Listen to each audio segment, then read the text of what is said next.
I would really like to thank Emory University for hosting me today for this conference, and I wanted to apologize immediately for the title of this lecture, because it sounds a little bit megalomaniac.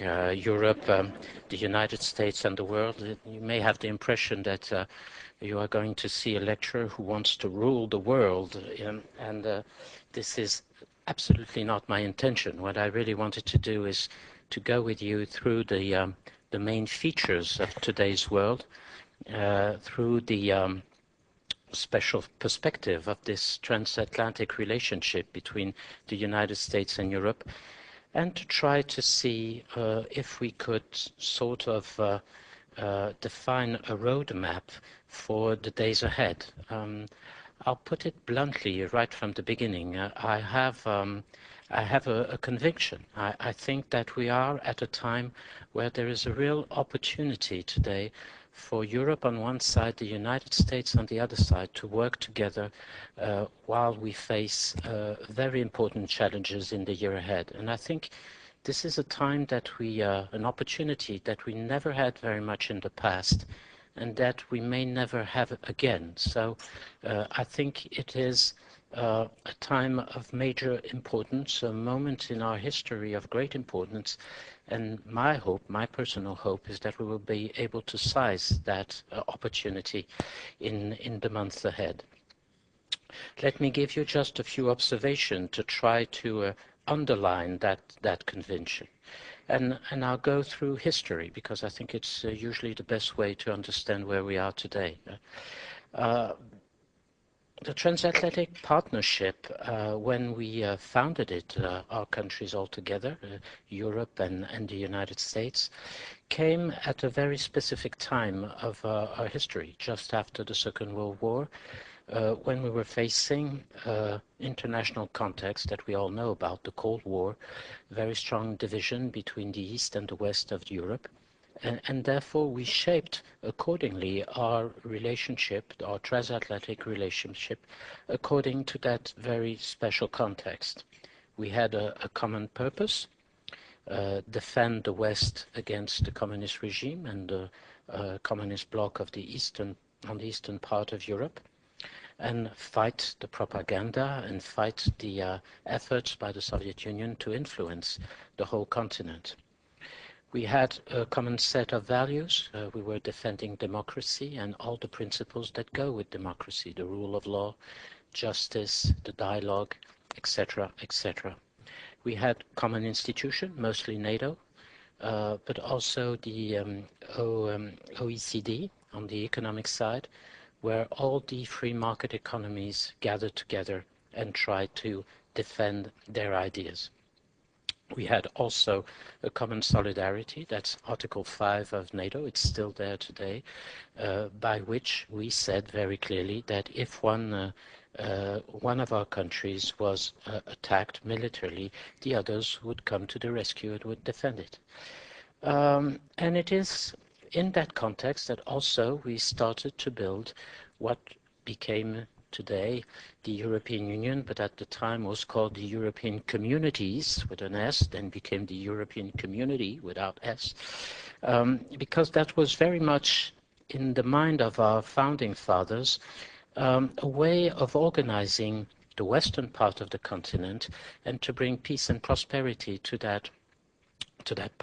western part of the continent, as a testimony to what the free market economy could do, to what a group of countries could do also on the political side in order to counter the message sent by the other side, by the communist side. That was how it was at that time and how it went on for many years, up to 1989 and the end of the fall of the Berlin Wall and the end, a few years after that, of the communist regime in the eastern part of Europe. And what did we see during those years that followed the fall of the Berlin Wall? First of all, a very, very quick enlargement of all the European institutions that were there. NATO, first of all, the European Union after that. Please do remember that at the time of just a few years before the fall of the Berlin Wall in 1986, we were 12 members. 10 years later, 1995, we were 15. 10 years later, we're 27, a sort of exponential growth, a very impressive growth, a very impressive enlargement that is, in fact, bringing with it many problems, even institutional problems. I'll come back to that later on. But the same thing has happened with NATO, and you have to be aware that the same speed of enlargement has happened on that side. At the same time, we were facing new challenges in Europe, with the Balkan crisis, most of all, and the whole reunification of the European continent. Also in Africa, with difficult struggles that appeared during the whole 1990s, and also in the end, of course, with 9/11 in your country and all the consequences that appeared after that, with the intervention in Afghanistan on one side and then in Iraq. And what we have seen with these events taking place is that we started to have strong divisions among ourselves, among this transatlantic relationship. Those were the difficult years when we had the impression that on many aspects we couldn't understand each other as we used to do before. Two main observations there. We started, I would say, to lose a little bit the purpose of our partnership, the meaning of what it was. We couldn't understand anymore very well why we were together, because we didn't have anymore the common enemy that the Soviet Union did represent for many years, and we were in fact in search of a new objective and a new purpose for that partnership. And it took us some time to try to discover that. We were having strong divisions on the whole question of the Iraqi intervention. And I would say to some extent, for some of those values that we used to defend together, we started to have some misunderstanding, if not to say some disagreements. The whole question of unilateral action in the international community, the whole question of regime change on which we had disagreement, even to some extent the whole question, how do we protect the rule of law when we're facing this very difficult fight against terrorism? Some of our countries took special legislation. Here in the United States, you had the whole question of the Guantanamo regime, the whole question of the use of torture. Other countries refused to go along that way, so we were somewhat divided, and with, I would say, important differences of view that could be justified on each side, and we had our good reason, each one of us, to adopt the position we adopted. But still, there was some controversy there that did not exist about 10 or 15 years ago. That's where we were about a few years ago with our transatlantic partnership. And now we're starting, I think, a new step, a new stage in that relationship. And this is where I think we have a great opportunity, because I think we are slowly emerging out of this time of uncertainty and doubt that we may have had in the transatlantic partnership, and we are facing a new horizon. And I think, as I was telling right there at the beginning, that it is a moment of great opportunity for all of us. Let's try to summarize the 2 or 3 features of the situation where we are today. First of all, I think divisions are receding. I think that the differences we may have had about the Iraqi issue are slowly moving away, because even if it's still fragile, the stability in Iraq shows that slowly we're getting out of that difficulty. The whole value argument I was talking a few minutes ago about the rule of law, democracy, regime change, etc., is slowly also moving away. I think that as we go along, we're slowly heading towards and nearing our differences and trying to find a common ground as we go ahead on both sides of the Atlantic. And I think that our common principles are slowly moving back into the forefront of what we always thought were the right way to proceed. Secondly, and second observation, I think we're very much facing the same kind of challenges. Whether we look at those geographical challenges, I just name a few. I'm quite ready to go back to it later on during the question and answer session, but just think about Afghanistan and Pakistan. Think about the nuclear issue with regard to Iran. Think about the Middle East. Think about Darfur. We are very much on the same position on both sides of the Atlantic, with a real eagerness to try to work together to find solutions.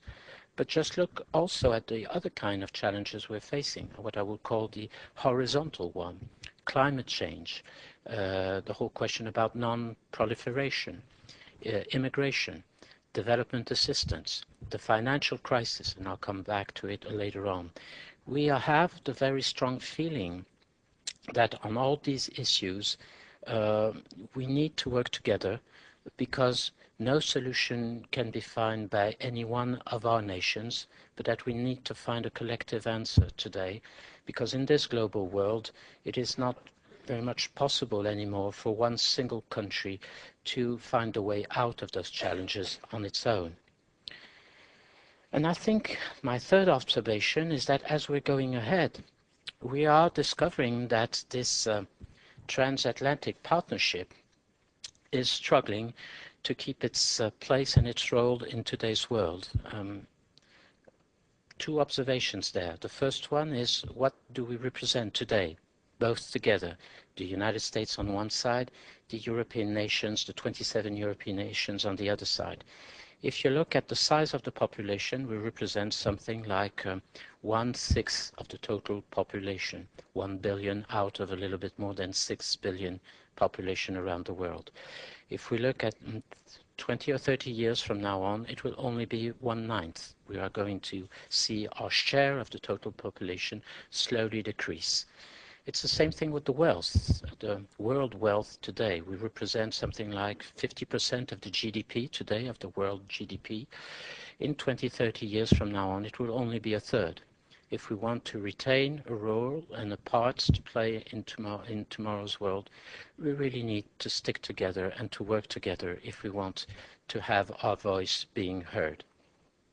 Second observation about what we represent, and I think this is very important to acknowledge, is that this financial crisis we're facing is putting our credibility into some difficulty, and we have to be aware of that. Just think about the kind of message we have sent to many countries outside of the United States and outside of Europe with regard to economy. We were asking them to follow the rules of the free market, even in countries in Africa which were having sometimes great difficulty in following us. We were asking for great financial orthodoxy, great budgetary orthodoxy, etc. And now we've got this financial crisis that started in your country and in our country, in a European country. I'm not looking for the blame game, absolutely not, but this is a fact. If you look at Asia, if you look at Africa, if you even look at the Middle East, those countries were managing rather well their financial sector, and this is not where the whole crisis started. So those countries, and we have seen that very clearly during the G20 meeting that took place on Saturday, these new emerging countries, China, India, and others, came to the table of negotiation on Saturday and said, listen, we don't want to go on also with this blame game, but the truth is that you are the ones who have rather badly managed your economy, your financial sector, and now you are the ones responsible for this slowdown, if not economic recession, that we're going to observe in the future. So now you've got to help us to get out of this, and you have to maybe look in a different way to what you have done so far in the way you have managed your economy. And I think this is a major challenge that both Europeans and Americans will have to face. People are asking us to help them to find answers, to find new ideas, to find the new paths for economic growth. This will have to do, I suppose, with innovation, new technologies, maybe with a new way of looking at how can we support and stimulate our economic growth. But this is a major challenge that I think we are both facing, because we are both looked at as being responsible for the difficulties we're facing today. This, I think, is where we are today. How do we go from there on into the future? And there, let me just give you a few ideas, but with all the modesty of somebody who, I suppose, doesn't know much about what the future will be, because it's getting more and more difficult to forecast. Let me first of all tell you that this idea about how do we give a new momentum to this transatlantic relationship is an idea that our 27 European foreign ministers have been working on now for a few months. They met in September in an informal meeting. They loved it so much that they met again about 2 weeks ago to discuss again about this transatlantic relationship. And they think, all of them, that this could be one of the major issues that will have to be looked at and discuss with the new administration as soon as it will take office on the 20th of January next year. And I think it brings about two major kind of questions about the future of that transatlantic relationship. The first one is what place do we want to give to that partnership in the international environment? To put it in very simple terms, if you look at Europe, for instance, and you look at the kind of relations we would like to have in the future with Russia, for instance, with Turkey, how much do we want to have this transatlantic relationship being involved in that future? How much do we leave it to each of our member states? How much do we want to leave it to the European Union? How much do we want to leave for the Americans to go along? The same thing can be said about the Mediterranean. The same thing can be said also about our relationship with the emerging countries. The main question behind all this is the simple one. Do we think, Americans on one side, Europeans on the other side, that this transatlantic partnership is still a priority and it's still the key to work and to discuss with the rest of the world? Or do we think that we should try to find new ways, going every one of us on our own path, and to try to find the way through with some different and individual paths? I think this is one of the major countries. If we agree that we, one of the major questions, sorry, that we're asking, but if we agree that we have to work together, then the second question is what kind of ambitions do we want to have for the kind of issues that we're going to face today? And let me just give you one or two few examples to let you understand what I mean by that and the kind of ambition that we want to have. We're talking, because this is a value that we have supported quite often, is the virtue of dialogue. What do we mean with Russia? What do we mean by dialogue when we talk about Russia? How far do we want to go? Do we agree on the kind of attitude we want to have with Russia after the Georgian crisis? Do we want to go back to confrontation? Do we want to keep the door open? But how far? How do we keep our commitments to democracy and to the fact that we stick by Georgia on the need to preserve its territorial integrity and to refuse the independence of Abkhazia and South Ossetia? That's the kind of issue, very operational issue, that we have to face. When we look at the whole issue of security and non-proliferation, do we agree? Are we on the same line when we deal with the Iranian issue at the present moment, which is certainly one of the most difficult topics that we're facing today? Are we on the same line? Do we want to continue on the same line? Are we ready to implement a new set of sanctions? Do we all agree on that? Can we find true solidarity there? The fight against terrorism. Are we committed to that? Do we agree on the kind of instruments we want to use in our fight against terrorism? And that brings the whole question, for instance, of our attitude in the conflict, in the Afghanistan conflict. Where do we go? If we admit that a military solution cannot be the only option and we have to look at other issues, how do we deal with that?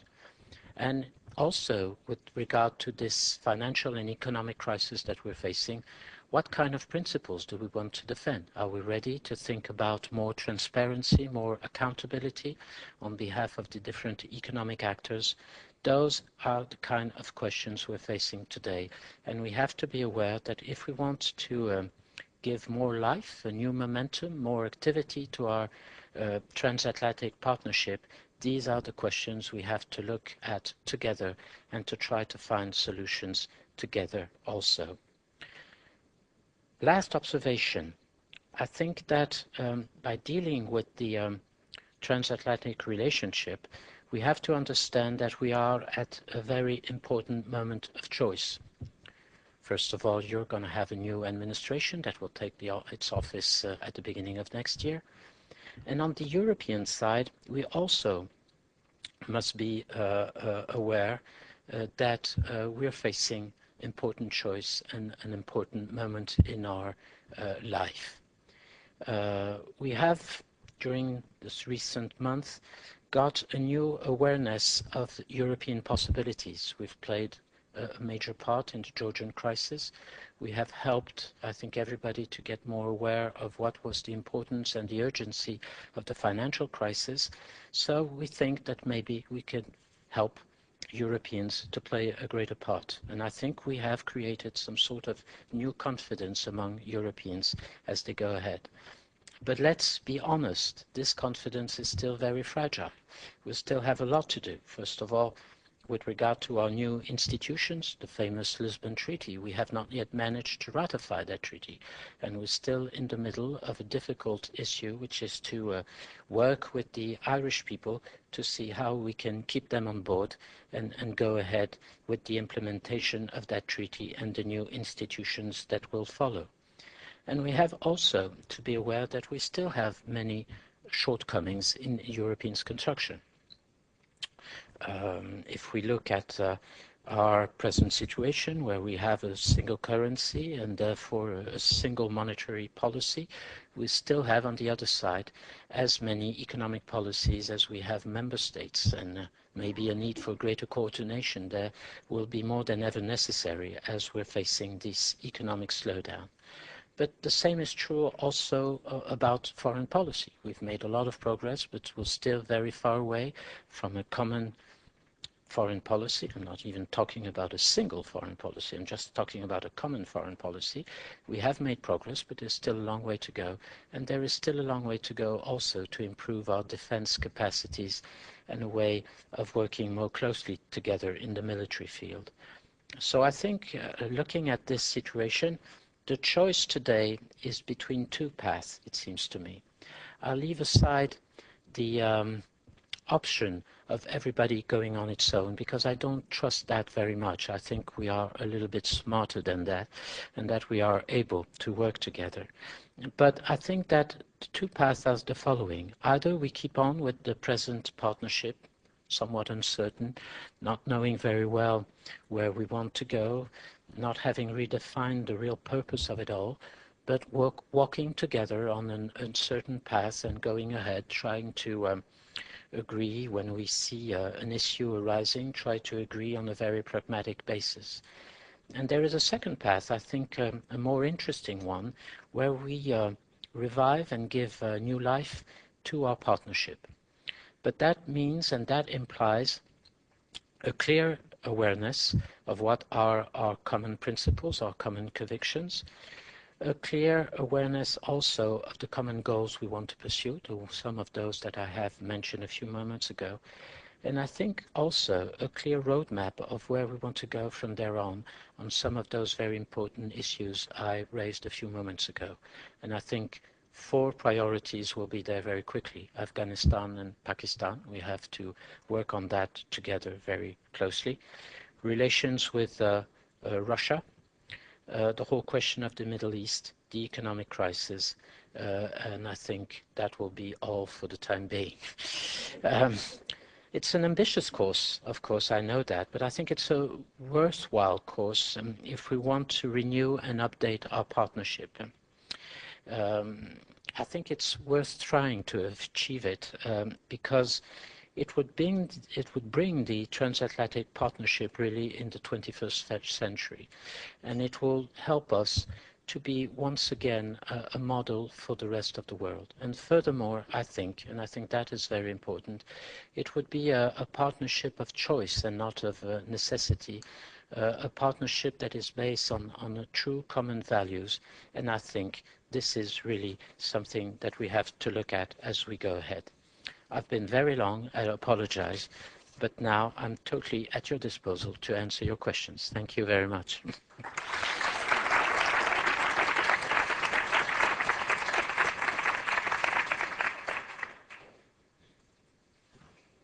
Yes.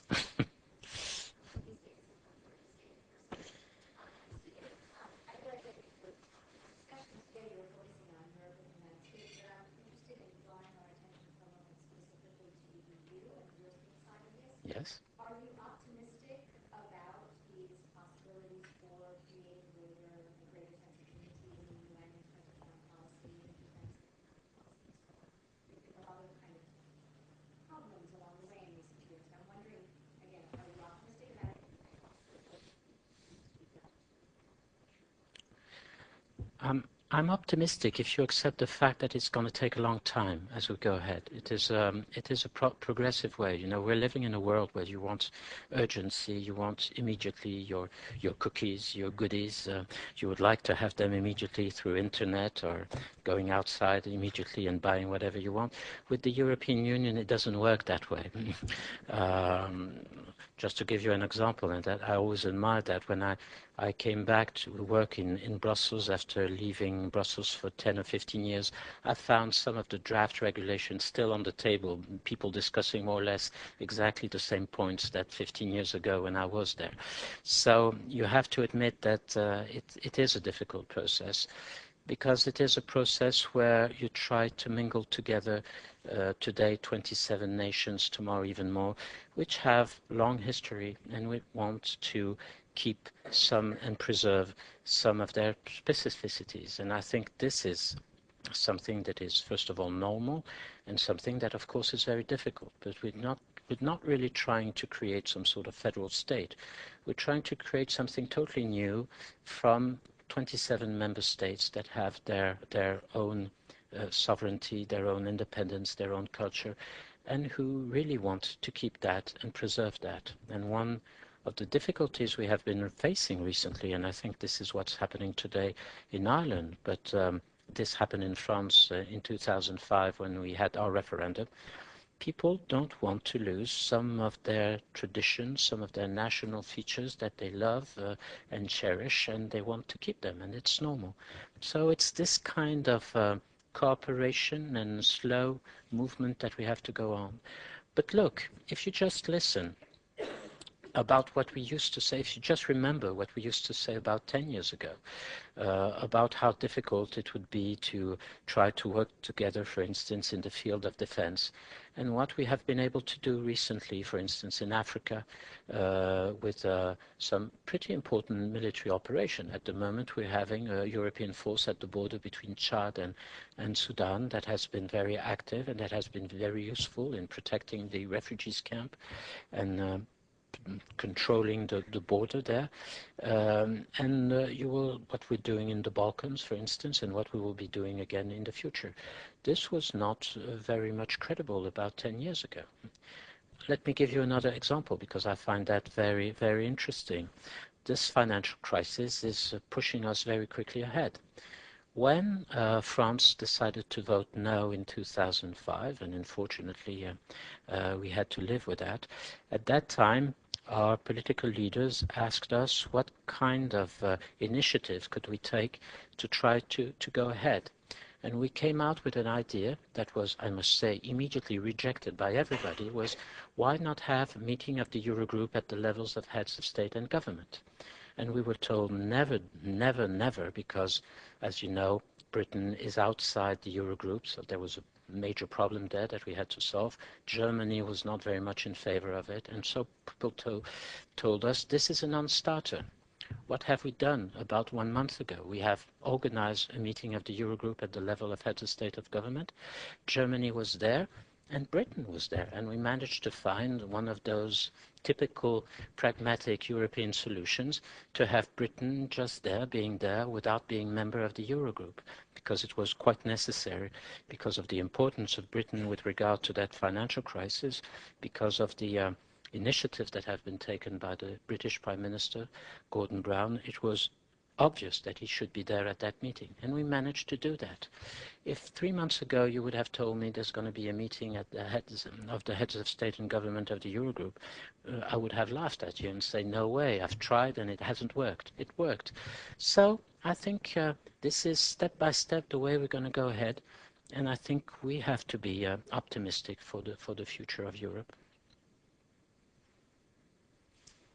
Yes? My question is a follow-up to this question that you were just asked.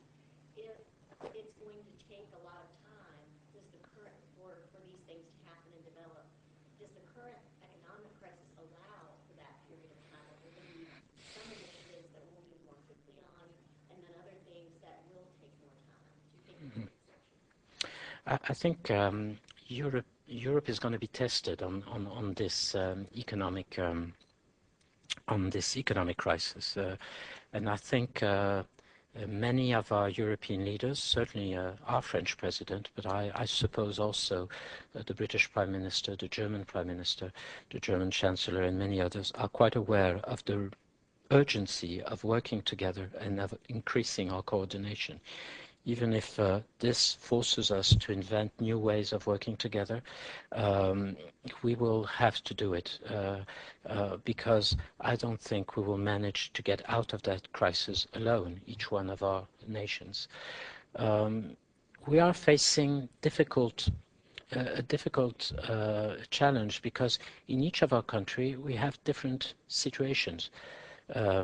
Different industrial situation, different situation with regard to our budget deficit, our public debt, and of course the margin of maneuver for each one of us is different, and this is why we still have to look at this from a national point of view.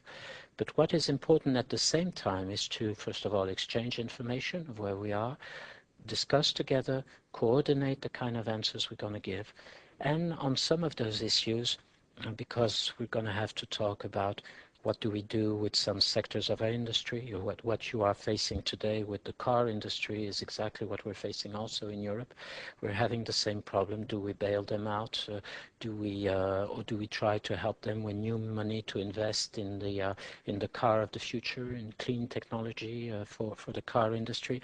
All this we will have to reflect all together because we're living and working in a single economic market, and therefore you just can't get out and decide that you're going to give public subsidies to the car industry in your own country. The Commission is there to control you and to say you can't do it that way. So by the sheer force of the treaty, of our regulations, we will have to work together. And I suppose when you're talking about speed, that the speed with which we will react will be closely related to the importance of the problems we're going to face, I think. The stronger the problems, the quicker the reaction, I suppose. Yes.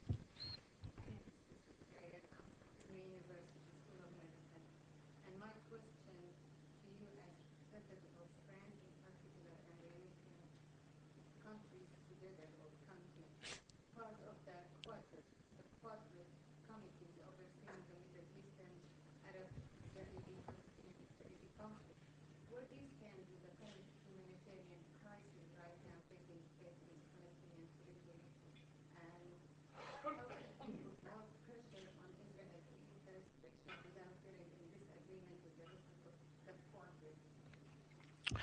On the humanitarian aspect, to start with this, Europe has been doing a lot for many years, and we have to do more with the situation that is there at the moment in Gaza, certainly, and in the occupied territory.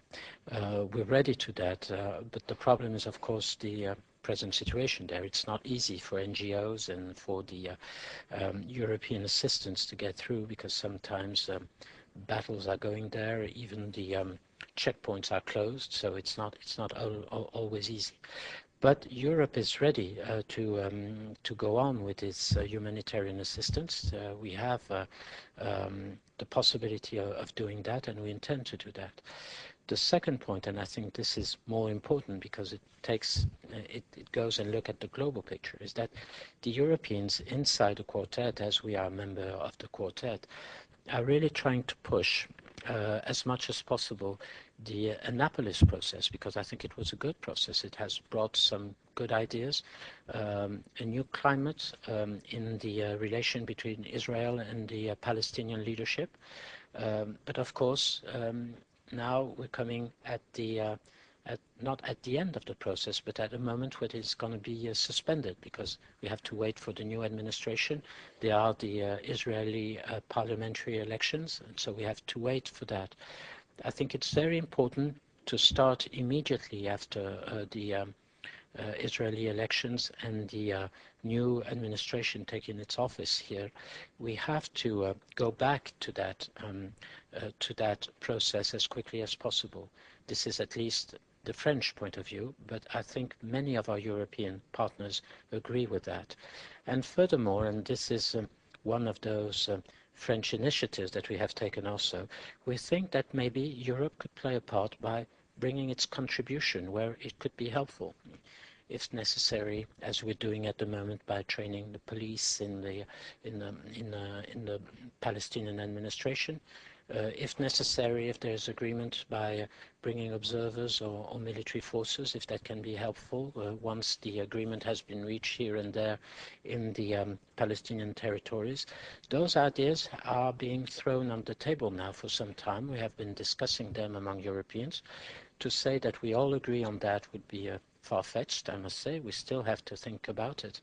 But France at least thinks that Europe could be more ambitious and more straightforward in its implication and in its contribution to the peace process and to a peace agreement in the Middle East. We think that it's time for the Europeans not to sit on the side and just wait for the discussions to go on, but to say that they're ready to play their part. Another example of a new ambition in our foreign policy where we think we could be helpful.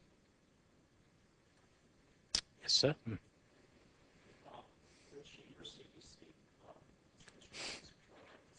This is sort of a difficult question to frame, and I think I'll give you enough wiggle room as you see as you go through the diplomatic aspects. But I wanted to talk about the differences between the French people and the American people, and also the French people and the U.S. government.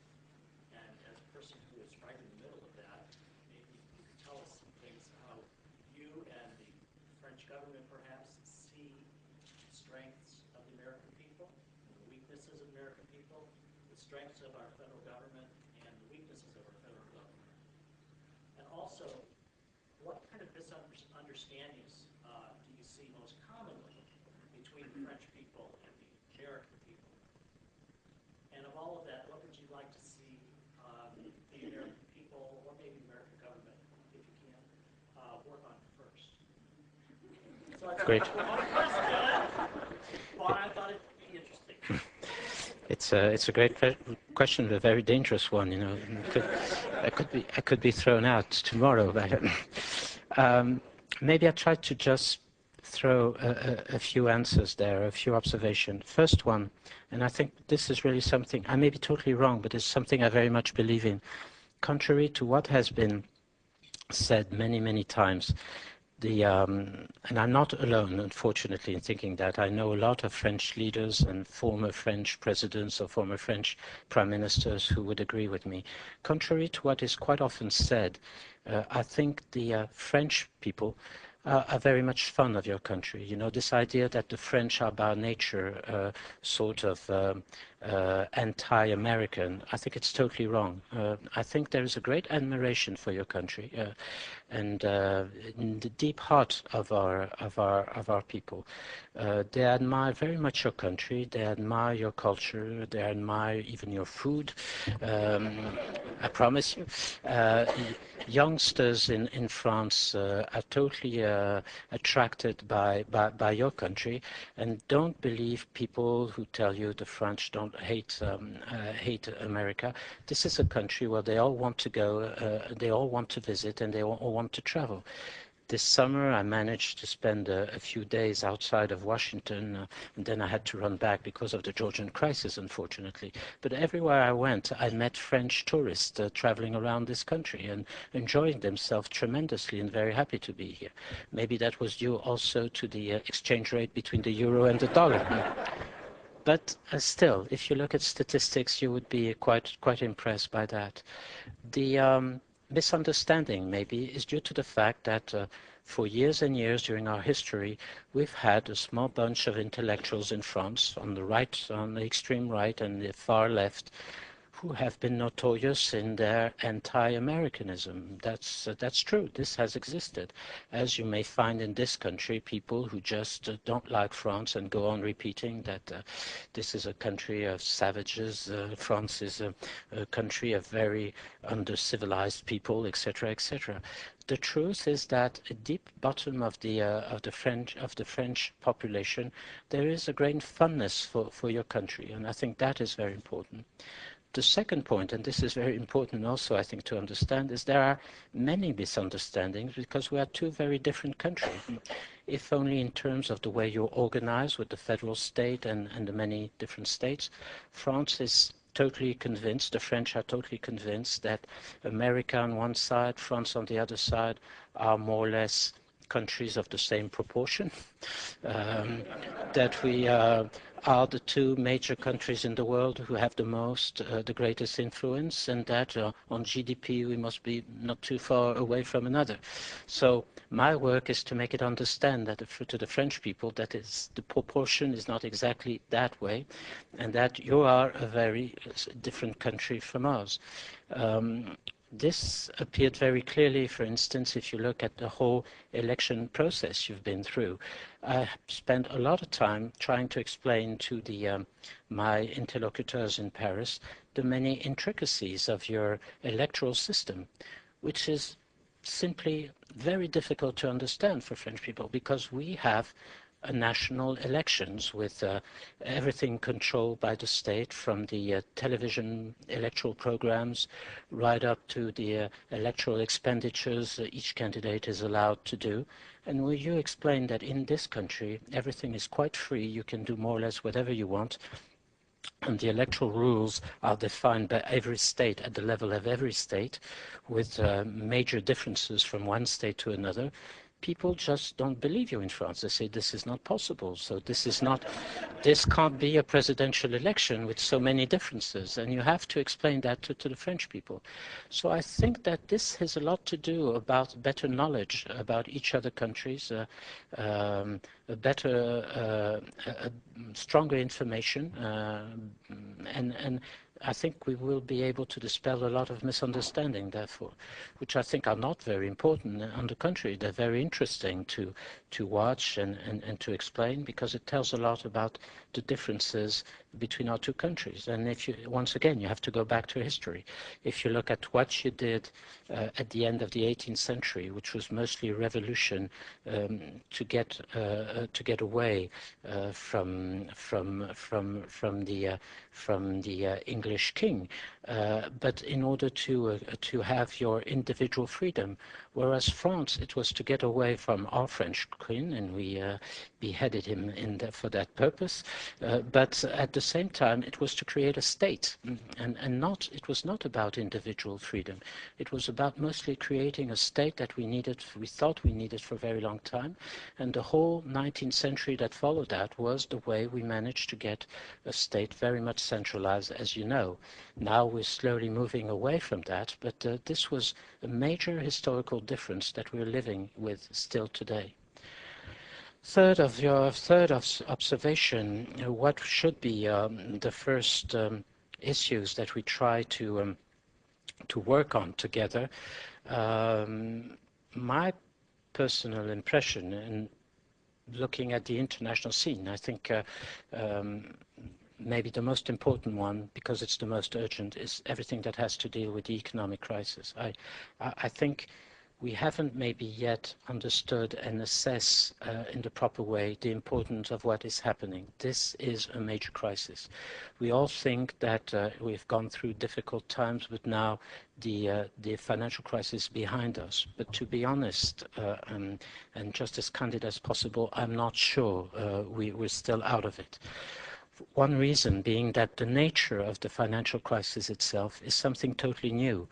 All those new financial products, the securitization, as we say, titrisation in French, is something that even the financial actors, the banks, are not really sure about. Today, you will see many bankers who will tell you, I don't know yet how much of those toxic assets I have in my accounts.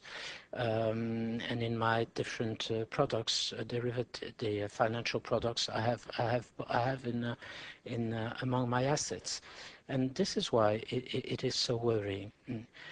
Secondly, we are facing a crisis that is really a crisis whereby we have been living very largely above our means, and therefore we need to explain to all our population that we have slowly to go back to where our means are, which means less consumption, sacrifices. This is going to be difficult, and this is what brings usually recession. And at the same time, because we feel that slowdown in economy really, we're trying to stimulate at the same time. We haven't really never really managed something like that with those two contradictory trends at the same time. And as I was saying previously, we will only get out of this if we all work together to try to find the proper way out of this. So I would say the economic crisis, certainly. And secondly, if I have to pick up one issue on the international field, in spite of what I said a few minutes ago about Middle East, which I think is very important, I suppose it will be Afghanistan and Pakistan, because I think there the pressure is enormous, the urgency is very strong, and we are slowly losing the battle of the minds. Our problem today is that we came at the rescue of the Afghan people, and today they just think that we are a bunch of occupiers and occupying force, and they have the impression that we're not there in their interest. And how do we regain that confidence? How do we regain credibility and legitimacy? This is a very difficult issue on which we have to work in the few months ahead, because otherwise we will face problem not only on the ground in Afghanistan, but also in our public opinion, not only in Europe, but I think that here also you will face in America the same kind of problem. A war that has been going on since 2001, which means 7 years, is, if you think about it, longer than the Second World War, and therefore you just can't go on like that without at one point our public opinion asking ourselves some very profound and deep questions about why are we there and how long are we going to stay there. Thank you. Other question? Yes, sir. About how Europe is viewing where Turkey is in terms of its desire to be a part of the EU, and how you're seeing that. It's always a difficult question to answer when you're French, because we've taken a very specific position on that, and you know that so far our president, Nicolas Sarkozy, has said that he thought for the time being a partnership, a membership for Turkey was not the right option. We have agreed that we should go ahead with the negotiation process, but we still think that at the end of that process, which will last still a few years ahead, we will have to look at the kind of partnership we will have with Turkey, but it should be stop short of a full membership. That's our position, and let me try just to explain it a little bit more in clear terms. First of all, we certainly think, just like I think most of our partners in Europe, that Turkey is really a very important partner for Europe, and even a strategic partner. So we want to have close ties with Turkey, and we want to stay very close to Turkey. There's no doubt about that. Second observation, and that is where we think the problem lies. Turkey is a country today of 75 million population, growing very fast. In other words, in 10 years' time, they could become the most populated country in Europe. If you get Turkey on board with the system of voting that we want to adopt with the Lisbon Treaty, which is based on the share of the total population, the importance of the vote you get is according to the importance of your population. Turkey will have the greatest vote, the most numerous votes at the table of the meetings of the Council, more than Germany, more than Britain, more than France, more than Spain or Italy. And we think that is going to be a major shift in the balance of powers in Europe, and that we better all think about this before going ahead. Thirdly, we think that the greatest part of Turkey from a geographical point of view is in fact outside of Europe, with borders with all the Middle East, and therefore that brings about also a major problem, and that we need time to face that issue. And therefore what we're thinking about is that we think that we should define with Turkey a very special partnership, something that would bring them very close to the European Union without being a full member for the time being, and then go on thinking about how do we shape the future Europe as we go along. Why am I telling you this? Because as we go along, now with 27 members, we're going to be more because we have started the whole accession process for the different countries from the Balkans. We are discussing at the moment with Croatia, but afterwards we will have Macedonia, we'll have Albania, we'll have Serbia, we will have Montenegro, maybe one day we will have also Kosovo. You're going to add new member states to this union. And even if we don't say it so bluntly, but I will be as candid as possible, we all know that as we go ahead with a group that will be more than 30 countries, and maybe even more countries will come after that, this is becoming more and more difficult to manage.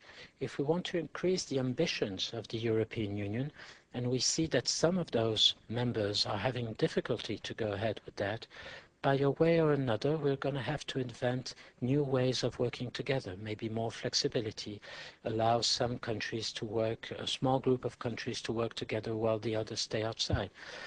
To be honest, this is what we're doing already in the foreign policy sector. It is Britain, Germany and France that are talking for the whole of the European Union when we meet with the United States, with Russia and China, with regard to the nuclear issue in Iran.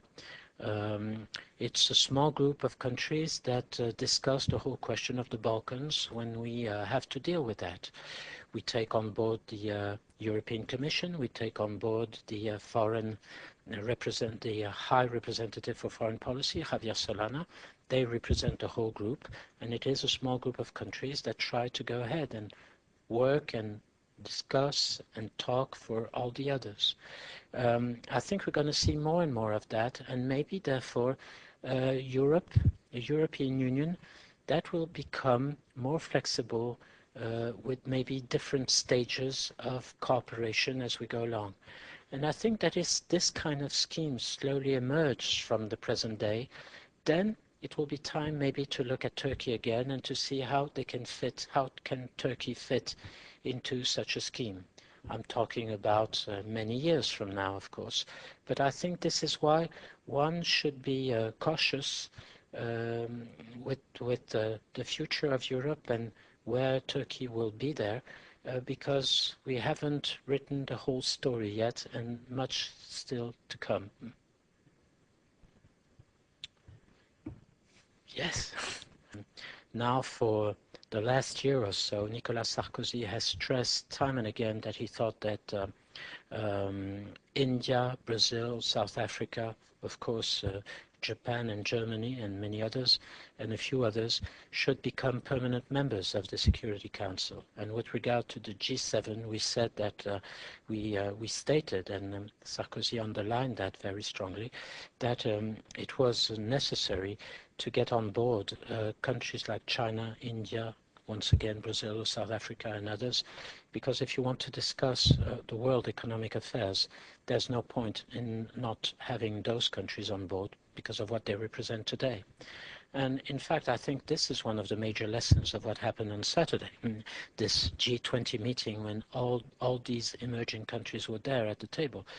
And now they won't go back. I mean, they are there and they intend to stay there. They want to have their say in the way we're going to manage the way out of this economic crisis, and I think it's right and it's good. So that's the first point I think one has to say. Those countries are there, they're becoming more and more part of this global world, and we have to give them their place at the table of negotiation and their right share, their honest share of the rights, but also of the obligations and the duties in today's affair. Secondly, and I go back to what I was saying previously, if we want to deal with those countries and because of what they represent and the sheer amount of wealth, of population, of political influence that they have, the whole question is whether we try to deal with that phenomenon on our own, each one of our own. Do we try to deal it otherwise with the European? Or do we try also to deal it with the transatlantic partnership? And this is also a question that we will have to ask ourselves. Wouldn't it be proper and more convenient for the partnership between the United States and the Europeans to look also at the kind of relationship we want to have with China? Not only in the security field, but maybe in other fields also. I think these are some of the questions that we will have to raise and that we have to ask ourselves as we go along. I don't have the answer, but I think it's definitely something that we will have to look at. And of course, with regard to Europe, there is no doubt that it is the Europeans altogether that must talk with China, even if we have our own national bilateral relationship. But it's true that if we want to convince China and to move in a certain direction, if we want to have a real leverage in our discussion with China, it's better to be all the Europeans together rather than to be only on our own. Yes. Thank you so much for being here. I wanted to ask if the Security Council is increased in its size, as would be, what would happen to the veto power? It's one of the many questions that we have at the moment, and that explain why we haven't been able to make that reform of the Security Council for many years. It's not only a question of the veto power. That one is there, and you're right.